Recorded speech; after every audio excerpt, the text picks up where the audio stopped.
पिया बेदर्दी। रूहान, मेरी बहन पूजा से शादी कर लो।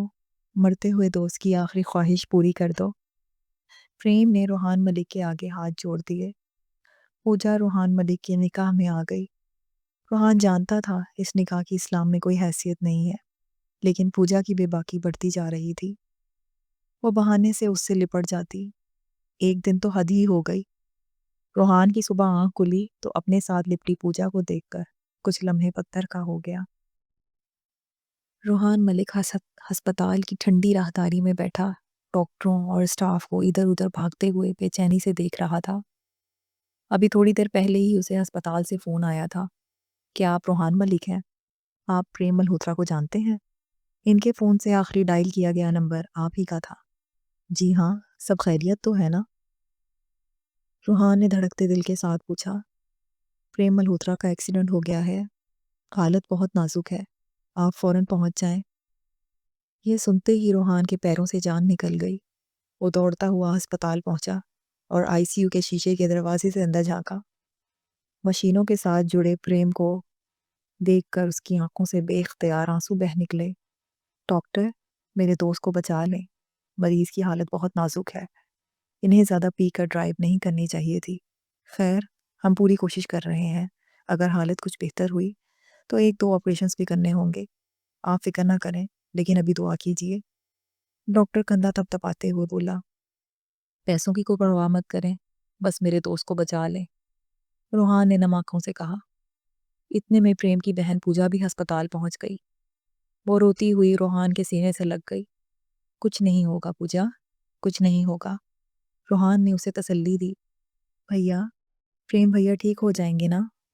पूजा ने आंखों में खौफ और उम्मीद के मिले जुले जज्बे के साथ सवाल किया। रूहान के पास इसके सवाल का कोई जवाब ना था। वो नजरें चुरा गया। चंद लम्हे ही गुजरे थे कि एक नर्स भागती हुई आई। क्या आप रूहान हैं? जी, जल्दी आइए, मरीज आपको बुला रहे हैं। रूहान नर्स को पीछे छोड़ता हुआ कमरे में दाखिल हुआ। प्रेम, कैसा है तू? ठीक है ना? उसने भारी आवाज में अपने दोस्त को पुकारा। ठीक नहीं हूँ रूहान, प्रेम ने टूटती सांसों के साथ कहा। जिंदगी का कुछ पता नहीं, मौत मुझे बहुत करीब नजर आ रही है। फजूल बातें मत कर, तू ठीक हो जाएगा। मैं अभी डॉक्टर को बुलाता हूँ। रूहान एकदम घबरा गया। नहीं, प्रेम ने उसका हाथ मजबूती से थाम लिया। मत जा, वक्त कम है। ऐसी बातें मत कर यार, सब ठीक हो जाएगा। रूहान की आंखों से आंसू बहने लगे। मेरी बात सुन प्लीज, अगर मैं तुझसे कुछ मांगूं तो देगा? हाँ यार, तेरे लिए तो जान भी हाजिर है। मेरे बाद मेरी बहन का ख्याल रखना। वो तो मेरी भी बहन है, तू फिक्र ना कर। नहीं रूहान, मुझे किसी पर भरोसा नहीं। पूजा का मेरे अलावा इस दुनिया में कोई नहीं है। उसे अपना लेना, एक मरते हुए दोस्त की आखिरी ख्वाहिश पूरी कर दे। रूहान की आंखों में नमी और दिल में बोझ बढ़ गया। कैसी बातें कर रहा है? तू ठीक हो जाएगा, फिर हम दोनों मिलकर उसकी शादी करेंगे। मेरे पास वक्त नहीं है, प्रेम ने हाथ जोड़कर कहा। मैं मरने से पहले अपनी बहन को अपने घर का होता देखना चाहता हूँ। तुझसे बेहतर लड़का उसे कहीं नहीं मिलेगा। इनकार मत करना रूहान, ये मेरी आखिरी ख्वाहिश है। दरवाजे पर खड़ी पूजा और उसके करीब बैठा रूहान, दोनों गोया पत्थर के बुत बन गए। खुर्रम मलिक और जरीना बेगम के दो बेटे थे। बड़ा बेटा रूहान मलिक, जो जिम्मेदार और संजीदा मिजाज का था। उससे छोटा, 5 साल छोटा, उसका भाई ताबिश मलिक था, जो शौक और लाभ वाली तबीयत का हामिल था। दोनों भाई अपने वालिदैन की ज़िंदगी का मरकज़ थे, लेकिन शख्सियत के एतबार से एक दूसरे से बिल्कुल मुख्तलिफ। खुर्रम मलिक मलिक की अपनी छोटी सी लेदर की फैक्ट्री थी। उनका अपना छोटा सा एक्सपोर्ट का बिजनेस था। जिंदगी खुशहाल गुजर रही थी। पैसा आना शुरू हुआ तो ऊंचे लोगों में उठने बैठने का मौका मिला, और खुर्रम साहब ने अमीर लोगों के नक्शे कदम पर चलते हुए जरीना बेगम की लाख मुखालफत के बावजूद अपने अपने 10 साला बेटे रूहान मलिक को मरी के बोर्डिंग स्कूल भेज दिया। उनका मानना था कि पैसे वाले अपने बच्चों को खुद से दूर रखते हैं, बचपन से ही उन्हें खुद मुख्तार बनाते हैं। इसलिए उनके बच्चे बड़े होकर बिजनेसमैन बनते हैं, और गरीबों के बच्चे बड़ी उम्र में जाकर भी माँ बाप का दामन पकड़े बेरोजगार रहते हैं। जरीना बेगम अपने शौहर की इस सोच से सख्त माला थी, लेकिन वो कुछ ना कर सकी। दूसरी तरफ रूहान माँ के बगैर बोर्डिंग में रोता रहता और बीमार पड़ गया। क्लास में भी वो चुपचाप सा डरा सहमा सा बच्चा बन के रह गया। फिर आया रूहान की ज़िंदगी में उसका रूममेट और क्लास फेलो प्रेम मल्होत्रा। प्रेम छुट्टियों में अपनी फैमिली से मिलने गया हुआ था और वापस आया तो उसके कमरे में खामोश सा बच्चा उसका मुंतज़िर था। दोनों की दोस्ती हो गई और देखते ही देखते ये दोस्ती इतनी गहरी हो गई कि रूहान अब खुश रहने लगा। उसे घर की याद अब कम सताने लगी।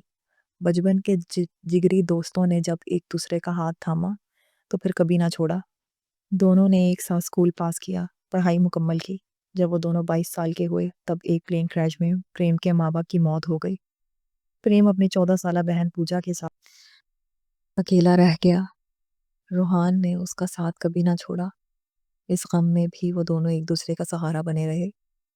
प्रेम ने फैसला किया कि उन्हें अब पाकिस्तान में नहीं रहना चाहिए, बाहर जाकर अपना बिजनेस करना चाहिए। फिर क्या था, प्रेम ने अपनी सारी प्रॉपर्टी बेच दी। रूहान ने खुर्रम साहब से बिजनेस के लिए कुछ पैसे लिए जो उन्होंने बखुशी दे दिए और दोनों दोस्त भी पूजा को लेकर यूके अपनी किस्मत आजमाने आ गए। 8 साल की अनथक मेहनत के बाद वो अपनी कंपनी को आगे बढ़ाने में कामयाब हो गए थे। उस दिन वो दोनों बेहद खुश थे। 2 साल से वो जिस ड्रीम प्रोजेक्ट के लिए इतनी मेहनत कर रहे थे, वो उन्हें मिल गया था। मीटिंग के बाद उन्होंने बाहर डिनर का फैसला किया। फिर प्रेम के बेहद इसरार पर दोनों सेलिब्रेट करने बाहर चले गए। रोहान ने अपने लिए कोल्ड ड्रिंक ऑर्डर की, जबकि प्रेम ने खूब ड्रिंक की। यार आज तो पी लेता, आज तो बनता है ना। प्रेम ने रोहान को टोका। तुझे पता है ना मैं पीता नहीं हूँ, हराम है ये। हाँ हाँ सॉरी, समझ गया। और यही वो चीज़ थी जो उन दोनों को 20 साल से जोड़े हुए थी। दोनों ही एक दूसरे की मज़हब की इज्जत करते थे। चल अब बहुत पी ली तूने। रोहान ने प्रेम का बाजू खींचा और ज़बरदस्ती बाहर ले गया। गाड़ी मैं चलाऊंगा, तेरी हालत ठीक नहीं। रोहान ने गाड़ी की चाबी प्रेम से लेकर खुद ड्राइविंग सीट संभाल ली। यार ये मेरी गाड़ी है, तू ऐसा कर गाड़ी अपने घर की तरफ मोड़ दे, बाकी मैं आगे खुद चला जाऊंगा। यार रहने दे, मैं ले चलता हूँ तुझे। अरे यार इतनी सी ड्रिंक मुझे नहीं चढ़ती, आज तो पी भी नहीं ज़्यादा, मैं चला जाऊंगा, डोंट वरी। रोहान घर पहुँच कर गाड़ी से उतर गया और प्रेम ने ड्राइव करते हुए बाइक का बोला और आगे निकल गया।